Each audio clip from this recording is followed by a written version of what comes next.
Previous episode में हमने देखा था कि फैंग बेहोश हो जाता है। तब काओ उसे उसके घर पर लेकर आता है और उसे उसके बेड पर लेटा देता है और फिर खुद से ही कहता है, भगवान का शुक्र है, फाइनली उसने मुझे एक्सेप्ट कर लिया। जैसा कि मैंने सोचा था, मुझे ह्यूमन फॉर्म में टर्न होना होगा और ये फ़ायदेमंद रहा। उसने मुझे एक्सेप्ट कर लिया। जब वह जागेगा मैं उसे अपना मेट बना लूँगा। अब आगे। फिर फैंग धीरे धीरे अपनी आंखें खोलता है। तब वो सामने काऊ को देखता है जो स्माइल कर रहा था, लेकिन उसे वो मैन दिखाई देता है जो उसके सपनों में उसे मार डालता था।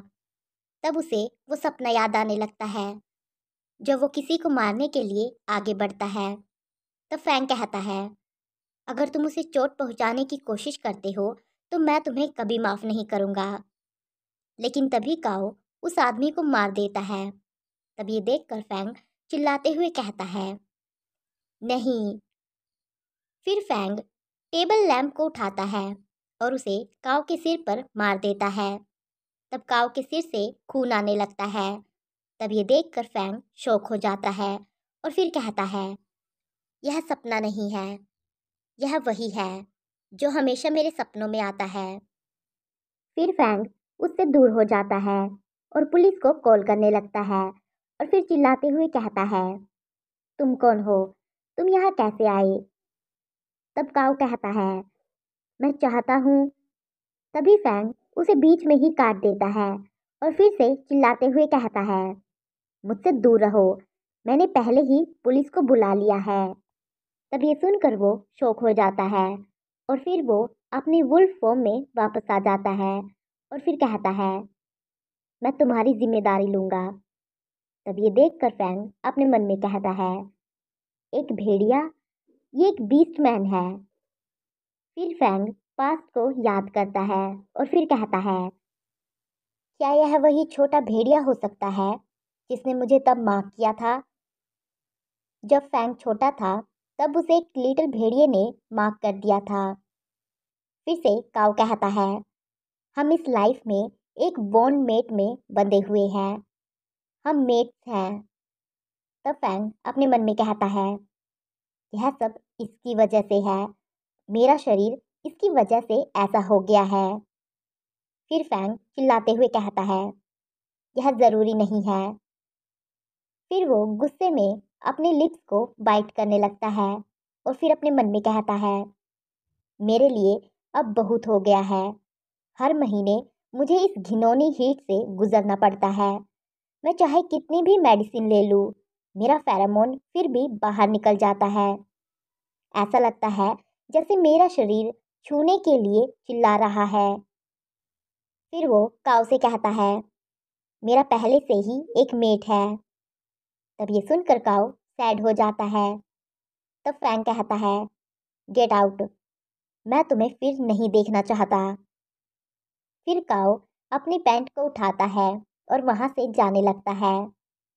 फिर से फ्रैंक कहता है, अच्छा होता अगर मैं तुमसे कभी ना मिलता। तब ये सुनकर काऊ रोने लगता है और वो खिड़की से निकलकर भाग जाता है। तब फैंग उसे वहां से जाते हुए देखता है और फिर कहता है, अगर यह 10 साल पहले हुआ होता जब मैं ह्यूमन वर्ल्ड से भागना चाहता था तो शायद मैं तुम्हारे साथ चला गया होता। मैं इंसान हूँ, तुम एक जानवर हो। मुझे तुम सब की तरह क्यों जीना चाहिए? क्या हम मेट्स बनकर एक दूसरे से बंधे रहेंगे? फिर से फैंग हीट में चला जाता है और वो अपने मन में कहता है, फिर से। हालांकि पहले से मैं अच्छा महसूस कर रहा था। उसके हाथ कांप रहे थे। फिर वो मेडिसिन निकालता है और फिर कहता है, ये मेडिसिन भी कम इफ़ेक्टिव होती जा रही है, या हो सकता है कि मेरी बॉडी में इम्यूनिटी विकसित हो गई है। तभी उसके हाथ से मेडिसिन गिर जाती है और वो खुद भी नीचे गिर जाता है। फिर वो कहता है, कल रात मैं बेहोश हो गया था और मैंने अपनी मेडिसिन भी नहीं ली थी। क्या मेरे और उसके बीच कुछ हुआ है? फिर उसे कल रात के बारे में याद आने लगता है। तब वो अपने मन में कहता है, नहीं, यह सिर्फ एक सपना रहा होगा। मैं अक्सर सपनों और हकीकत के बीच डिफरेंस नहीं कर पाता। उसके बाद फैंग अपनी टाई को निकाल देता है और फिर वो अपने बॉटम को भी निकाल देता है और फिर कहता है, शायद हाल ही में बहुत ज़्यादा स्ट्रेस की वजह से ये हुआ है। अगर मैं खुद को रिलीज़ कर सकूँ तो शायद मुझे राहत महसूस होगी। और ये कहकर वो खुद की हेल्प करने लगता है, लेकिन उससे भी कोई फ़ायदा नहीं होता है। तब वो अपने मन में कहता है, मैं नहीं कर सकता, कुछ भी बाहर नहीं आ रहा है। Later. फिर फैंग कहता है, मुझे उम्मीद नहीं थी कि इस हफ्ते मेरी हीट पहले आ जाएगी, मत आओ। फिर वो अपने फ़ोन को उठाता है और अपने बॉस को मैसेज करता है। फैंग कहता है, बॉस, मेरी तबीयत ठीक नहीं है, मैं 2 दिन की छुट्टी ले रहा हूँ। उसके बाद वो अपने फ्रेंड को मैसेज करता है। फैंग कहता है, यहाँ मत आना, मैं हीट में हूँ। और ये कहकर वो सो जाता है। वहीं उसका फ्रेंड उसे मैसेज कर रहा था। वहीं दूसरी तरफ काओ अपने मन में कहता है, मुझे उम्मीद नहीं थी कि वह मुझसे इतनी नफरत करेगा। मैंने सोचा था कि अगर मैं इंसान बन जाऊं तो वह मुझे एक्सेप्ट कर लेगा। यह सब मेरी गलती है, मैंने उसकी बॉडी को ऐसा बनाया है। फिर वो वहाँ झाड़ियों के पास खड्डा खोदता है और अपनी पैंट को उसमें डाल देता है और फिर खुद भी उसमें बैठ जाता है और फिर से कहता है, यहाँ तक कि पिछली रात भी बहुत खतरनाक थी। कौन जानता है कि पिछले 10 सालों में उसे कितनी बार अकेले इस सिचुएशन से गुजरना पड़ा होगा। अब जब मैंने उसे दोबारा पा लिया है तो मुझे उसकी अच्छी तरह से रक्षा करनी होगी। वहीं वहां से कुछ लड़के जा रहे थे। वो आपस में बातें कर रहे थे। तब एक लड़का हंसते हुए कहता है, कल रात मैंने उसे इस तरफ भागते हुए देखा। उसे इसी बिल्डिंग में होना चाहिए। क्या तुमने कल रात उसके चेहरे पर वो फ्लर्टी लुक देखा?